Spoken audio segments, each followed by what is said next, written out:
Olá família, graça e paz, abençoados, povo amado de Deus, como estão vocês? Espero que vocês estejam bem, vocês estejam desfrutando de um dia abençoado.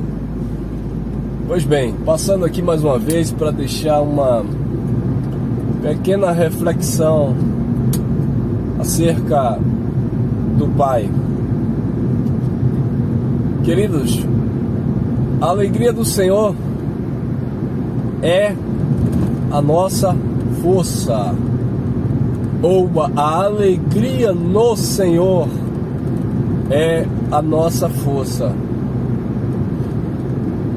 O apóstolo Paulo, ele fala na segunda carta aos Coríntios, capítulo 12, versículo 7 em diante.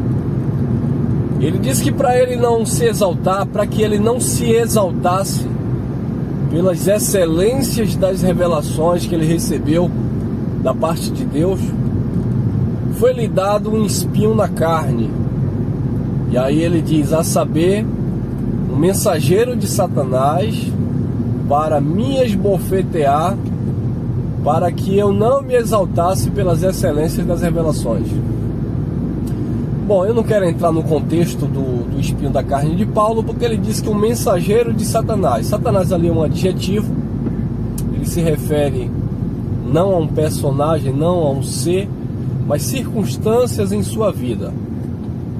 Mesmo Paulo falando na carta aos Tessalonicenses, ele diz, olha igreja, eu queria ter com vocês, eu queria me encontrar com vocês, eu queria transmitir uma mensagem para vocês, mas Satanás me impediu.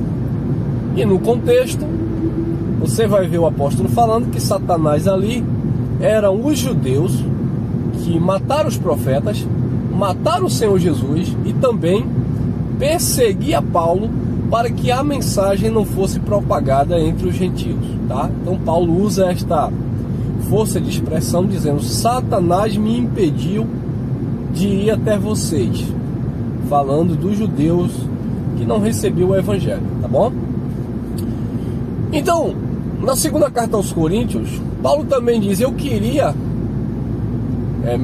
Paulo diz, eu recebi um espinho na carne para não me exaltar pelas excelências das revelações. E ele diz, a saber, o mensageiro de Satanás que me esbofeteava. Alguém que perseguia Paulo, alguém que machucava, feria Paulo, e era enviado, por certo, pelos sacerdotes, pelos príncipes dos judeus, pelos principais lá da sinagoga, que não aceitava a mensagem paulina, a mensagem de Cristo por boca de Paulo. E quando a gente vai entrar também no contexto histórico do ministério de Paulo, o ministério de Paulo foi carregado de sofrimentos, perseguições, apedrejamento, naufrágios, fome, dificuldade em todos os aspectos. Então quando a gente faz um apanhado geral, o que não faltou foi espinho na carne de Paulo, ou seja, dificuldade em todas as esferas. Mas Paulo, ele fez uma oração a Deus, melhor, 3. Ele disse que por 3 vezes ele orou ao Senhor, pedindo a Deus que tirasse aquele espinho da carne. E o Senhor disse, a minha graça te basta, o meu poder se aperfeiçoa na tua fraqueza. Ou seja, abençoados, Deus não tirou o espinho da carne de Paulo. O que nós aprendemos com isso, irmão Elcio, é que não significa porque nós cremos em Deus, porque nós somos filhos de Deus, porque nós levamos uma vida, digamos assim, dentro dos padrões estabelecidos por Deus. Ou seja, você pode se julgar uma pessoa do bem, você pode dizer, não, mas eu não faço mal a ninguém, eu não desejo mal a ninguém, ainda que você não seja evangélico, cristão ou religioso de um modo geral, mas quando você se utiliza, quando você questiona muitas coisas que acontecem na sua vida, e você diz, mas eu não merecia isso, será que Deus não está vendo isso? Eu sou uma pessoa boa. Aí tem gente que ainda diz assim, né? Eu não desejo mal a ninguém, eu não bebo, eu não xingo, eu não faço isso, faço aquilo outro. Como se bastasse essas coisas para que você não fosse enfrentar algum momento difícil na sua vida, algum tipo de dificuldade. Não é, abençoados. A chuva, ela desce para todos, o sol nasce para todos. Todos nós, humanamente falando, estamos no mesmo barco. Todos nós estamos passando ou iremos passar por algum tipo de provação, de dificuldade, porque isso faz parte da humanidade, tá, pessoal?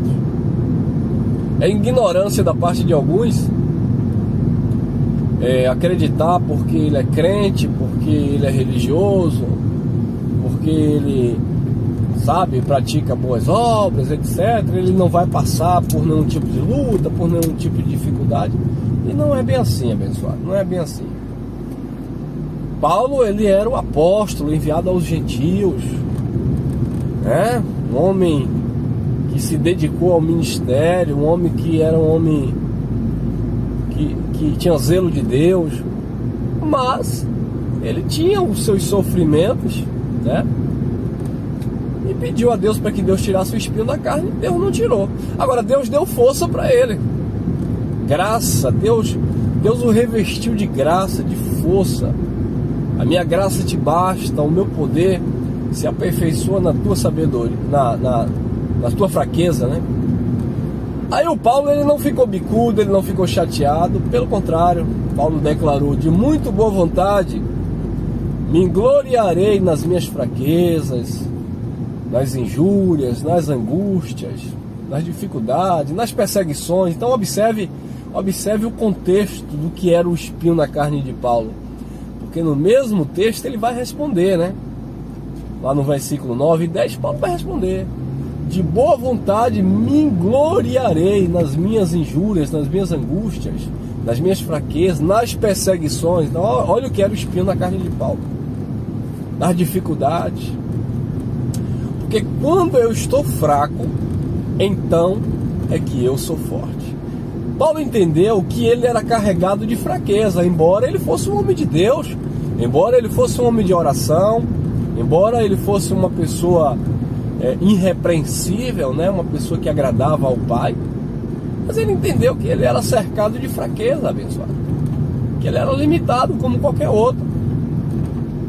Mas ele se alegrou em saber que a graça de Deus o fortalecia, né? E ele disse: de muito boa vontade me gloriarei nas minhas fraquezas, nas injúrias, nas angústias, nas perseguições, para que em mim habite o poder de Deus. Porque quando eu estou fraco, então é que eu sou forte. Queridos, a nossa força vem de Deus. Não procure força em você mesmo. Eu não estou falando de força humana, força braçal, não estou falando disso. Eu estou falando, não procure força nesse sentido de achar que vai vencer tudo, que você é imbatível. Não, nós estamos carregados de debilidades, de fraquezas, e precisamos confiar mais na graça de Deus, na capacidade que vem do nosso Deus. O profeta Jeremias, ele declarou: não se glorie o sábio na sua sabedoria, nem o forte na sua força, nem o rico nas suas riquezas, mas aquele que se gloriar, glorie-se nisso, em me conhecer e saber que eu sou Deus, né? E faço justiça e juízo sobre a terra. Então, quer se gloriar? Se glorie no poder de Deus. Se gloriar nesse sentido de confiar, de acreditar, de se sustentar por meio da graça de Deus, tá bom? Fique aqui com essa reflexão, que a graça de Deus esteja enchendo o teu coração de força e de alegria, e que você esteja vivendo e vencendo as lutas que por certa vida trará, mas nele nós somos mais do que vencedores, pois ele já nos capacitou para em todas as coisas sermos de fato mais do que vencedores. Podemos todas as coisas naquele que nos fortalece. Graça e paz, graça eterna.